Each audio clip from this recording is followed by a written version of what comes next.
ఆయనను నానా ఇబ్బందులు పెట్టి ఇప్పుడు కండువా కప్పినం అయిపోయింది. కండువా కప్పంగానే మైనింగ్ కేసు అటకెక్కింది, కేసులు మూలకపడ్డాయా లేవా?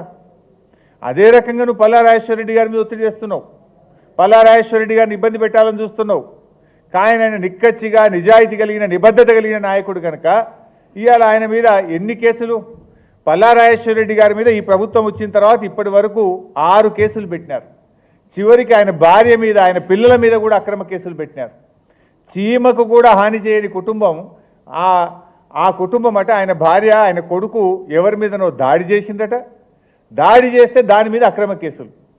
అసలు దాడి చేస్తే మరి ఆధారాలు ఉండాలి కదా. అంటే ఏదో ఒక రకంగా మానసికంగా ఇబ్బంది పెట్టాలి, పొలిటికల్గా ఇబ్బంది పెట్టాలి, ఆర్థికంగా ఇబ్బంది పెట్టాలి అని రకరకాల కుట్రలకు రేవంత్ రెడ్డి గారి ప్రభుత్వం ఇవాళ ప్రయత్నం చేస్తూ ఉంది. అదేవిధంగా ఈ మధ్య హైడ్రాతో ఓ న్యాయం లేకుండా ఓ నోటీస్ ఇచ్చి నిజానిజాలు తెలుసుకొని తప్పుంటే కొట్టండి, వి సపోర్ట్. అంతెందుకు, పల్లా రాజేశ్వర రెడ్డి గారి కాలేజీలో చెరువు భూమి కానీ ప్రభుత్వ భూమి కానీ ఒక్క ఇంచున్న చెప్పండి, రాజేశ్వర రెడ్డి గారు 24 గంటలు కొట్టేస్తారు.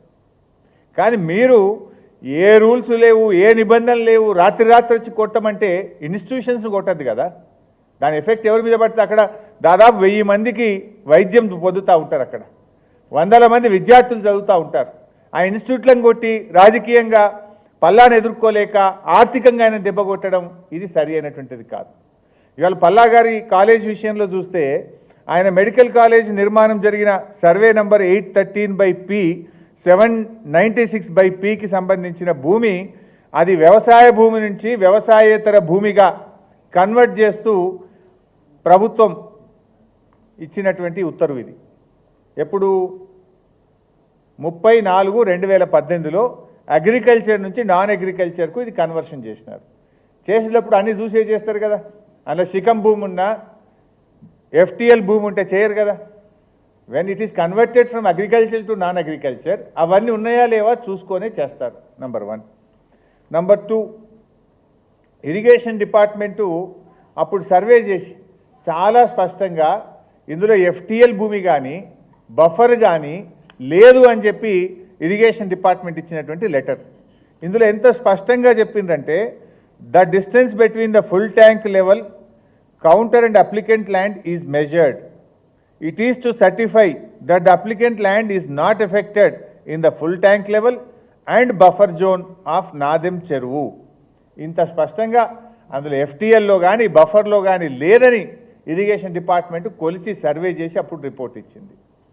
దాని తర్వాత మీరు joint survey irrigation and revenue department కలిసి జాయింట్ సర్వే చేసి వాళ్ళు కూడా రిపోర్ట్ ఇచ్చింది. ఇది దానికి సంబంధించిన పేపర్.